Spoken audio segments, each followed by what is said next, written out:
Entendemos como regulación enzimática a todos los sistemas de control de la actividad de los enzimas, es decir, todos aquellos controles que sirven para activar, desactivar, aumentar o disminuir la actividad de una enzima. Los 5 sistemas más importantes para regular la actividad de los enzimas son la modulación covalente, la modulación proteolítica, la modulación por proteínas reguladoras, los sistemas de inhibición enzimática y el alosterismo.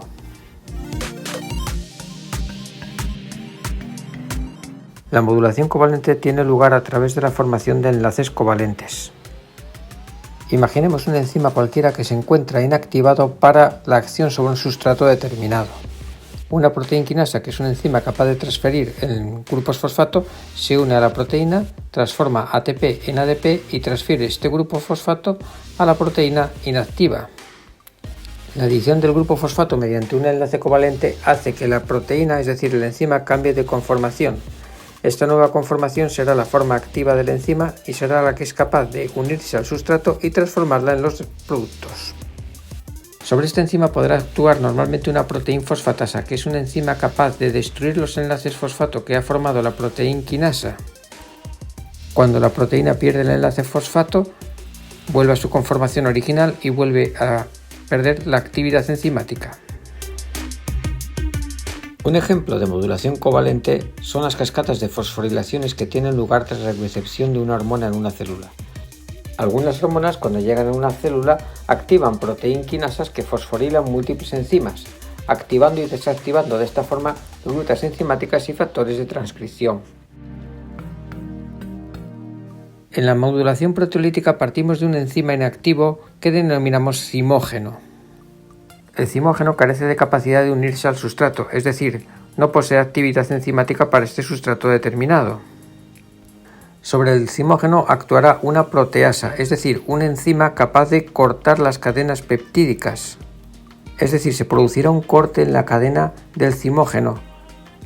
Al perder este trozo de secuencia, el enzima cambia de conformación, transformándose en la forma activa de la enzima. Esta forma activa podrá unirse al sustrato y transformarla de esta forma en los productos de reacción enzimática que cataliza.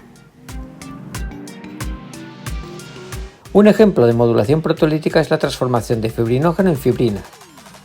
La trombina provoca un corte controlado en la cadena de fibrinógeno, que es una proteína que está inactiva. De este modo, tras recibir este corte, el fibrinógeno se transforma en fibrina, que posee la capacidad de unirse a otras fibrinas y así provocar la coagulación de la sangre. En las proteínas reguladoras partimos de nuevo de una enzima que carece de actividad enzimática sobre un sustrato determinado. Existirá por otro lado una proteína reguladora que será capaz de activar el enzima cuando se une a una molécula activadora.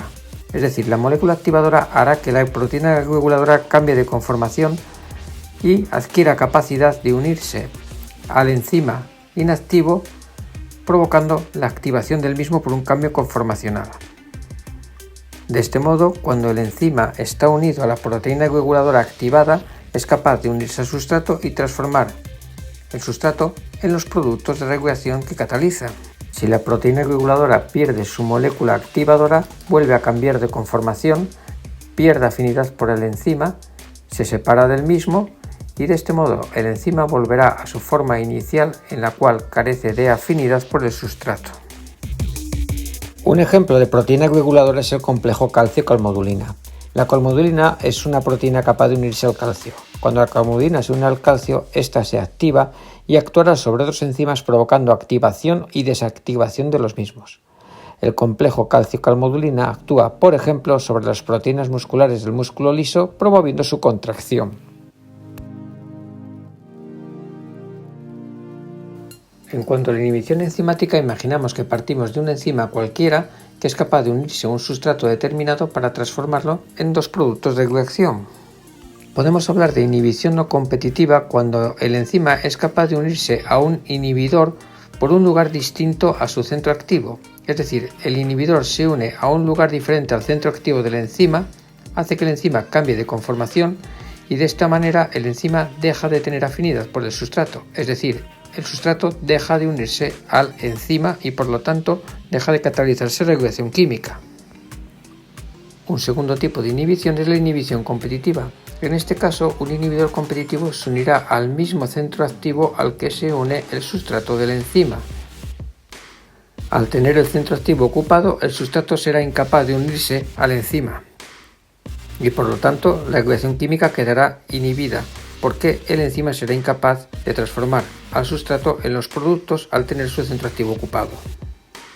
Un ejemplo de inhibición enzimática no competitiva es la inhibición que sufren varios enzimas de la glucólisis por parte del ATP. Cuando en la célula hay grandes cantidades de energía, el ATP se acumulará en exceso y este producto actuará como inhibidor de las rutas enzimáticas que provocan la catálisis de la glucosa. Un ejemplo de inhibición enzimática competitiva es la que sufre la succinato deshidrogenasa. Se trata de una enzima del ciclo de Krebs que transforma el succinato en fumarato. El producto químico malonato es un inhibidor competitivo de la succinato deshidrogenasa al unirse al mismo centro activo al que se une el succinato. En la modulación alostérica, una sustancia química que llamaremos modulador se unirá a la enzima por un lugar diferente a la que se une el sustrato, haciendo que la enzima cambie de conformación y variando así su afinidad por el sustrato. Existen dos grandes tipos de modulación alostérica, la homotrópica y la heterotrópica. En la homotrópica, el propio sustrato de la enzima tiene muy poca afinidad por el centro activo, pero cuando se une al mismo hace que la proteína cambie de conformación, es decir, actúa como modulador, y la proteína, una vez ha cambiado de conformación, se vuelve mucho más activa, haciendo que la catálisis enzimática tenga lugar de una manera mucho más rápida o mucho más eficiente. Si en el medio deja de haber sustrato, la enzima cambiará de conformación y volverá a la forma con poca afinidad por el sustrato. Un ejemplo de modulación alostérica homotrópica es la relación entre la hemoglobina y el oxígeno. La hemoglobina tiene 4 subunidades y presenta alosterismo homotrópico positivo, ya que cuando el oxígeno se une a una de estas subunidades, la afinidad del resto de subunidades por el oxígeno aumenta mucho. En la modulación alostérica heterotrópica, además del sustrato, existirá una molécula que denominamos modulador y que será la que es capaz de hacer variar la actividad de la enzima. El modulador se une a la enzima por un lugar diferente al centro activo, pero hace que la enzima cambie de conformación y su afinidad por el sustrato aumente mucho, de manera que el sustrato en ese momento podrá unirse a la enzima siendo transformado en los productos de reacción determinados. Es decir, el modulador heterotrópico será el que active la reacción química a base de un cambio de conformación de la enzima. Si el modulador desaparece del medio, la enzima volverá a cambiar de conformación y volverá a hacerse inactivo, es decir, volverá a perder la afinidad por el sustrato. Un ejemplo de modulación alostérica heterotrópica es la regulación entre el 2,3-bisfosfoglicerato y la hemoglobina. Cuando el 2,3-bisfosfoglicerato se une a la hemoglobina, disminuye la afinidad de esta por el oxígeno. Se trata, por lo tanto, de una modulación heterotrópica negativa.